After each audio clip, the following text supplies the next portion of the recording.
আমি জানি না আর কিভাবে চাইলে তোমায় পেতাম। আমি তো আমার সাধ্য মতো তোমাকে চাইলাম, খোদার কাছে চাইলাম তোমায় মোনাজাতে দু হাত তুলে। তোমারও চাওয়া উচিত ছিল, কিভাবে পাবো তোমায় তুমি আমায় না চাইলে। আমার চাওয়াটা বেশি কিছু ছিল না, আমার চাওয়াটা ছিল খুবই সামান্য। চেয়েছিলাম এই জীবনের পথে তোমার হাত ধরেই হাঁটবো। তবে দেখো, আজ এই জীবনটাই থেমে আছে তোমার জন্য। এ দু চোখে আগে ছিল প্রেম ভালোবাসা, তবে এখন দুঃখ আর হতাশা। আমার পুরো পৃথিবী উল্টে গিয়েছিল যখন এ দু চোখ তোমার পাশে অন্য কাউকে দেখেছিল।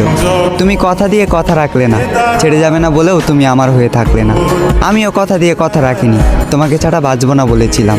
তবে আজও আমি মরিনি, বাঁচা মরা রবের হাতে। তাই হয়তো না চাইতেও এখনো বেঁচে আছি এই পৃথিবীতে। এত কিছুর পরেও যে রব আমায় বাঁচিয়ে রাখলো, শুধুমাত্র তিনিই জানেন আমি কিভাবে বেঁচে আছি।